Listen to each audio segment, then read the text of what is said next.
ایک دن قاضی کی چھوٹی لڑکی کا یہاں سے گزر ہوا۔ اسے طارق کو دیکھتے ہی اس کا خواب کا ذکر یاد آ گیا۔ وہ طارق سے کہنے لگی کہ اگر تم اپنا خواب مجھے سنا دو تو میں تم سے شادی کروں گی۔ یہ سن کر طارق کو غصہ آ گیا اور طارق نے 2-3 تھپڑ اسے مار دیے اور کہنے لگا میں تم سے پہلے ہی کہہ چکا ہوں کہ اگر کوئی مجھ سے خواب کے بارے میں کچھ پوچھے گا تو میں اسے ماروں گا۔ قاضی کی لڑکی روتی ہوئی قاضی کے پاس گئی اور اس نے ساری بات قاضی کو بتا دی۔ جب قاضی نے یہ سنا تو قاضی نے غصے میں آ کر کہا کہ اب میں اس لڑکے کو کسی قیمت پر نہیں چھوڑوں گا۔ اسی دن شہر کے باہر ایک پھانسی کا چبوترا بنایا گیا اور شہر بھر کے لوگ یہ سارا منظر دیکھنے کے لیے وہاں پر جمع ہو گئے۔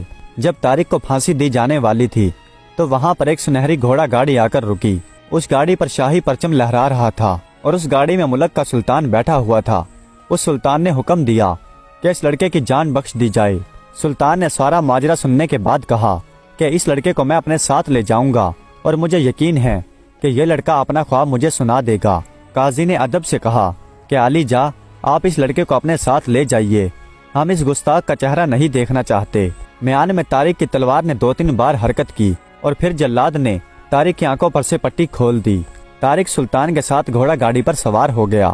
راستے میں سلطان طارق کے ساتھ بڑی ہنسی مذاق والی باتیں کرتا رہا۔ تھوڑی دیر بعد سلطان نے طارق سے پوچھا برخوردار آخر تم نے ایسا کون سا خواب دیکھا ہے جو تم کسی کو بتانا نہیں چاہتے؟ طارق نے ادب سے کہا کہ علی جا جب تک خواب کی تعبیر پوری نہیں ہو جاتی میں اپنا خواب کسی کو نہیں سنا سکتا۔ سلطان مسکرا کر بولا کہ کوئی بات نہیں، تم اپنا خواب مجھے نہیں سنا سکتے تو شہزادی منیزہ کو سنا ڈالو۔ طارق نے ادب سے کہا کہ نہیں، میں اپنا خواب کسی کو نہیں سنا سکتا۔ پھر سلطان نے طارق سے کوئی بات نہ کی کیونکہ اسے یقین تھا کہ شہزادی منیزہ اپنی عقل مندی اور ہوشیاری کے ساتھ سارے راز اگلوا لے گی۔ جب گاڑی محل میں پہنچی اس وقت شہزادی منیزہ باغ میں پھول چن رہی تھی۔ جب اس نے سلطان کی گاڑی دیکھی تو وہ دوڑتی ہوئی گاڑی کے پاس آئی لیکن طارق کو دیکھ کر وہیں پر ٹھہر گئی۔ سلطان کہنے لگا دیکھو بیٹا میں اسے پھانسی کے پھندے سے اتار کر لایا ہوں، یہ بیوقوف اپنی ایک چھوٹی سی ضد کے لیے اپنی جان گنوا دیتا۔ پھر سلطان مسکرا کر بولا کہ اس نے ایک ایسا خواب دیکھا ہے جو یہ کسی کو نہیں سنانا چاہتا، اسی لیے قاضی بھی غصے میں آ کر اسے پھانسی پر چڑھا دیتا۔ اگر میں وہاں پر وقت پر نہ پہنچتا تو آج یہ زندہ نہ ہوتا۔ اس کے بعد سلطان نے طارق کو مہمان خانے میں ٹھہرایا اور اس کی خوب خدمت کی۔ ایک دن شہزادی منیزہ وہاں سے گزری۔ وہ زرق برق کپڑوں میں بالکل آسمانی مخلوق نظر آ رہی تھی۔ طارق نے اسے دیکھا تو وہ دیکھتا ہی رہ گیا۔ شہزادی منیزہ طارق سے کہنے لگی کہ تم اپنا خواب مجھے سنا دو، میں تم سے وعدہ کرتی ہوں کہ میں تم سے شادی کر لوں گی۔ لیکن طارق سر جھکا کر بولا اے شہزادی میں اپنا خواب اس وقت تک کسی کو نہیں بتا سکتا جب تک اس کی تعبیر معلوم نہ کر لوں۔ کئی دنوں تک یہ راز میرے سینے میں محفوظ ہے اور نہ جانے ایسے ہی کب تک رہے گا۔ شہزادی طارق سے خواب کے بارے میں پوچھنے کے لیے اصرار کرتی رہی۔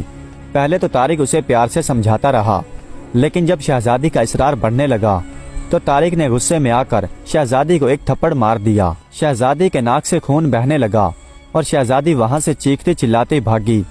جب سلطان نے اپنی بیٹی کا یہ حال دیکھا تو سلطان ایک دم سناٹے میں آ گیا اور جب اسے پوری وجہ معلوم ہوئی تو سلطان غصے سے کہنے لگا کہ میں اس گستاخ کو نہیں چھوڑوں گا۔ پھر سلطان نے حکم دیا کہ ایک بہت بڑا مینار تعمیر کیا جائے۔ پھر بہت سے مزدور مینار تعمیر کرنے لگے۔ شہزادی نے کچھ مزدوروں کو اپنے پاس بلایا اور کہنے لگی کہ وہ مینار میں کچھ کھڑکیاں بنا دیں اور وہ کھڑکیاں ایسی ہونی چاہیے کہ وہ کسی کو نظر نہ آئیں اور وہ کھڑکی اتنی بڑی ہو کہ اس کے اندر سے کھانا اور پانی دیا جا سکے۔ مزدوروں نے شہزادی کے حکم کی تعمیل کی اور انہوں نے وہاں پر کھڑکی بنا دی۔ شام کے وقت طارق کو مینار میں اتار دیا گیا اور یہ منظر دیکھنے کے لیے بہت سے لوگ وہاں پر اکٹھے ہو گئے تھے۔ ہر روز شہزادی منیزہ طارق کے لیے کھڑکی کے اندر سے کھانا بھیجتی اور بادشاہ بھی ہر روز سپاہی کو بھیجتا کہ وہ مینار کے اندر جا کر دیکھے کہ وہ ابھی زندہ ہے کہ نہیں، اور سپاہی ہر روز سلطان کو یہ اطلاع دیتا کہ طارق زندہ سلامت ہے اور پہلے سے بھی زیادہ صحت مند ہے۔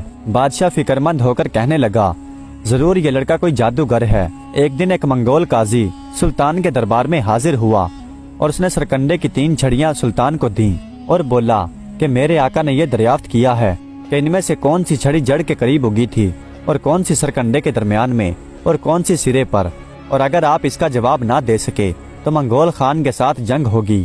سلطان یہ سن کر بہت پریشان ہوا اور اس نے تینوں چھڑیاں کا معائنہ کیا، لیکن ان تینوں میں کوئی بھی فرق نہ تھا۔ شہزادی اپنے باپ کو فکر مند دیکھ کر بولی، ابا حضور، آپ اس کی فکر نہ کریں، میں اس کا حل ضرور ڈھونڈ نکالوں گی۔ پھر شہزادی دوڑتی ہوئی مینار کے پاس گئی اور اس نے سارا واقعہ طارق کو بتا دیا۔ طارق سن کر کہنے لگا کہ تم بادشاہ کے پاس جاؤ اور اسے کہو پریشان نہ ہو، وہ تینوں چھڑیوں کو پانی میں ڈال دے۔ جو چھڑی پانی کے بالکل تہ میں ڈوب جائے تو سمجھ لینا وہ چھڑی سرکنڈے کی جڑ میں اگی تھی، اور جو پانی کے درمیان میں ٹھہر جائے وہ چھڑی کا درمیانی حصہ ہے، اور جو پانی پر تیرتی رہے وہ سرکنڈے کا اوپرلا حصہ ہے۔ شہزادی نے بالکل ایسا ہی کیا۔ سلطان نے تینوں چھڑیوں کو پانی میں ڈال دیا اور پھر ان پر نشان لگا دیے تاکہ وہ قاصد کو وہ چھڑیاں واپس کرے تو غلطی کا کوئی امکان نہ رہے۔ اگلے روز سلطان نے وہ چھڑیاں واپس کر دی۔ منگول خاقان اپنے سوال کا جواب پا کر ہکا بھکا رہ گیا، اور یوں جنگ کا خطرہ کچھ سالوں کے لیے ٹل گیا۔ پھر کچھ عرصہ گزرنے کے بعد منگول خاقان کے دل میں پھر سے جنگ کا خیال آیا، کیونکہ اسے جنگ کے لیے کوئی نہ کوئی بہانہ تو چاہیے تھا۔